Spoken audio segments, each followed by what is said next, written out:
Hey everyone, what's happening? Lex back today for another Brawl Stars video, and today we have the voice actor not only for Lou in Brawl Stars, but if you've played pretty much any Supercell game, you've heard this guy's voice. It's John Mondelli. How you doing, man?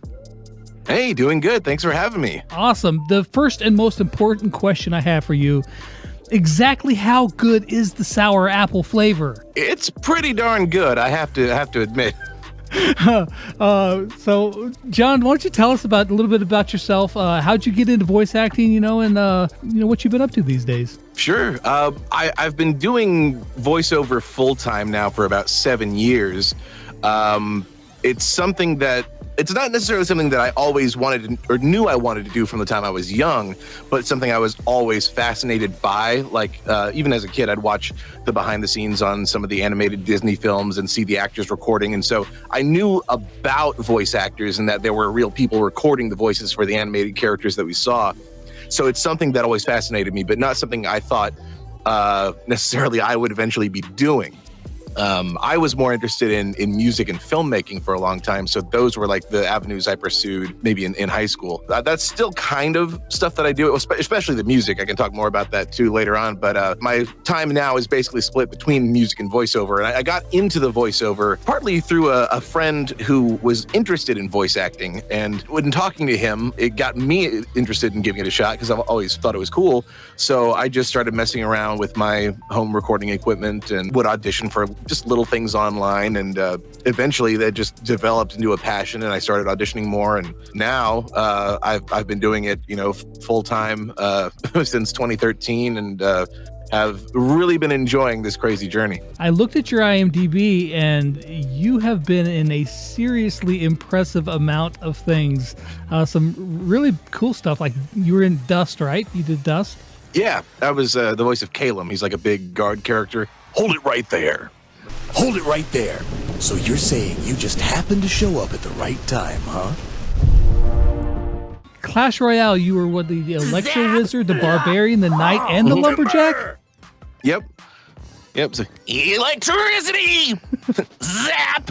I have to do that. That's something that you ever seen Tom Kenny, the voice of SpongeBob? He'll do this little thing where he shakes his throat to do the laugh. They wanted me to sort of have this electric jolt sound, so I started doing that, and that's how it came out. Electrify! Did they put any kind of effects on it? They had to have done I'm some, not right? Sure.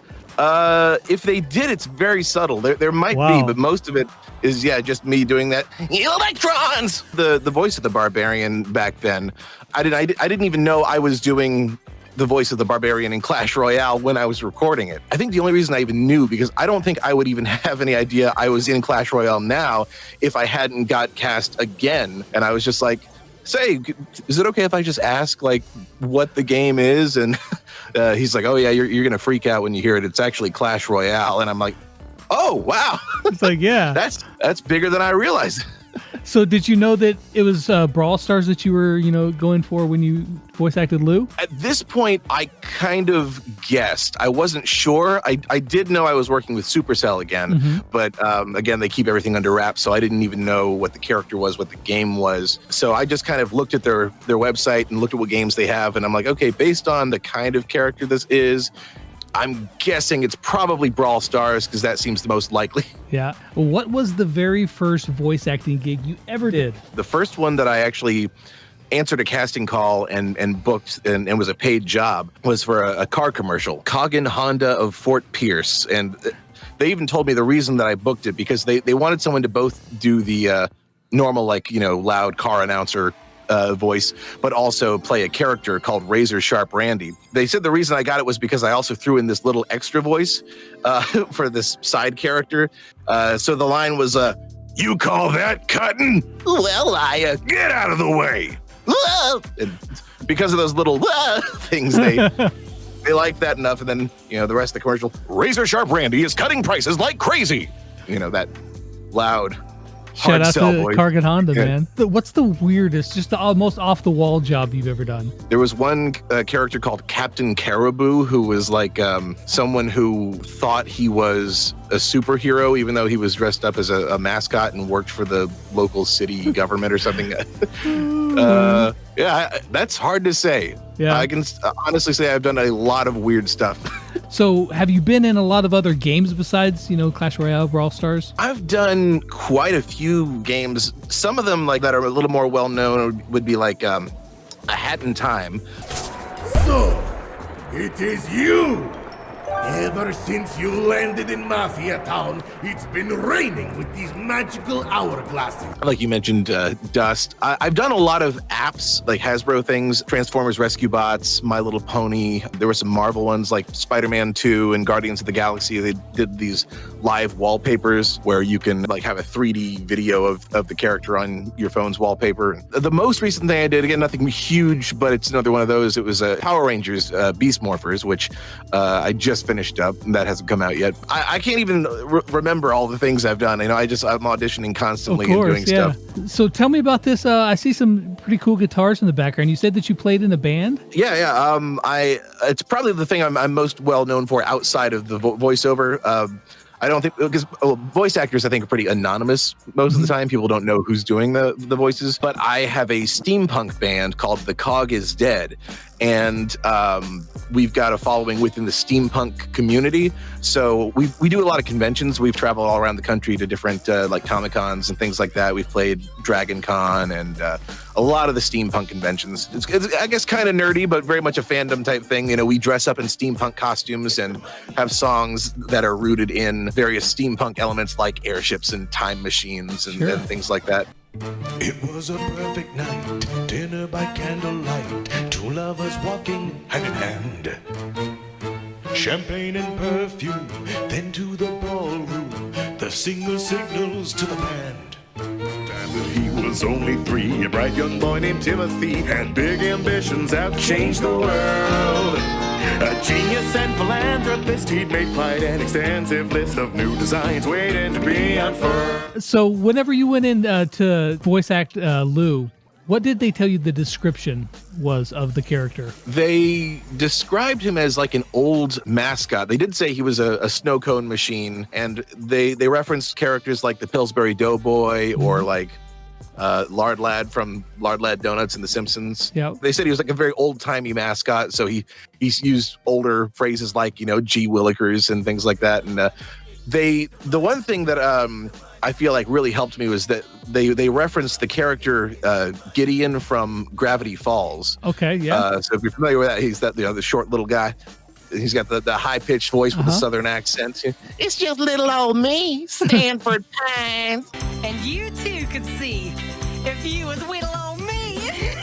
The biggest release I've been associated with, ironically, that's not voiceover, is with The Cog Is Dead with my band. We've got a song that's in the game Metro Exodus. If you're on the train and you're tuning the radio, there's different radio stations, and eventually you'll find my song playing on the radio in the game.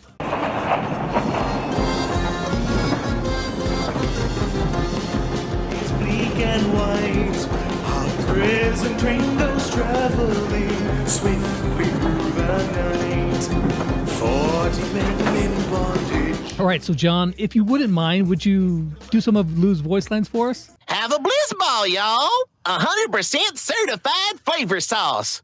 Gosh golly, gee willikers, Uncle Lou is here for you. The one thing that wasn't in the script was this laugh that it was like, I just threw that in after the session and just left it in the recording and sent it to him, and it made it in the game. Y'all be loving the sour apples flavor. So what are some of the other interesting things that you've done? I've got to work on a lot of various cool things along the way in my, voiceover journey. You never know what's going to come along when you're auditioning for stuff. I think some of my favorite things have been getting to be the voice of Chuck E. Cheese in Dubai. They opened a location in Dubai, and I recorded a commercial. And I didn't really know how the animation was going to look when it was done. I didn't even know for sure if it was going to be animated. And then when I saw it, I was really impressed because it's the same quality animation that you see in all the national commercials. Hello, everybody. I'm Chucky. I'm coming to Dubai. Every picture you submit will help the Children of Rashid Center for the Disabled. Yay! And I got to sing a song for the grand opening event that they used in some of their ads too. That was fun. And please say yes and let's go. Chucky's in town. Yeah, all the kids know. Yeah, one that was really exciting for me was getting to record a couple characters on the show Adam Ruins Everything. I had already watched the show and been enjoying it in the first season, and this was in season 2. They didn't say what it was. They just wanted someone to do character voices. So I kind of figured it out from the script when I kept having dialogue from Adam as the host, and I'm like, okay, Adam, that's probably Adam Ruins Everything. But I got to do the voice of Tom Cruise in one and Hugh Hefner in another. Rich folks. I love this tax break. I love it. So if you like the Hollywood sign, thank me. You know, I love your magazine's articles. One thing that was sort of a stepping stone toward a journey to voiceover was working on an independent film, since my interests were mostly music and filmmaking. Right out of high school, I started working on this large-scale independent movie with some friends from school. And it was this big sci-fi action adventure comedy that was all shot on blue screen. So we did all this effects work, just 3 guys working out of a garage. It was a ridiculous amount of work, called Flashback. And it's set 1,000 years in the future at a Hollywood studio, so there's a lot of movie parodies and stuff in it. And I got to do character voices all throughout it, in animated sequences or the movie trailer announcer type thing. In a world, that kind of stuff. That movie, it took 10 years to make. Holy cow! Yeah, it was a massive amount of work. We filmed it during summers in between class. So it was 3 summers of filming, 2006 to 2008, and then a few years of post-production. We did get a distribution deal. Nothing massive, but it got a DVD release, and we went to the Cannes Film Festival at their film market, which was a crazy experience for us to have worked on this movie. And then, we're traveling over to France, and it was something that helped fuel my love of voiceover, getting to do the different characters and stuff in the film here and there. A lot of times you'd think that it would slowly, if it took that long, it's one of those things that would eventually just kind of go by the wayside, but you guys stuck with it. Yeah, a lot of things do. I have no idea why we were crazy enough to stick with it, because I agree, most people would either give up or just life gets in the way. Sure. We just had such I think it was because we were young and naive. It was right out of high school, so we were just yeah, we're gonna make movies, and that was the dream. This was gonna be what launched our film career, so that was sort of the drive that fueled it, and just the passion for the film. We genuinely believed the film and loved it, and we're very happy with the way it turned out. Flashback, that's right. Yep. I'm gonna have to check this out now. I'm gonna watch. How long is this movie? About an hour and a half. Wow. It's kind of average length. One really cool project that I've gotten to work on over the past few years is a YouTube series that's gone on to have a pretty decent following. It's called Diary of a Wimpy Alien. And it is a mashup of Diary of a Wimpy Kid and the Alien movie franchise.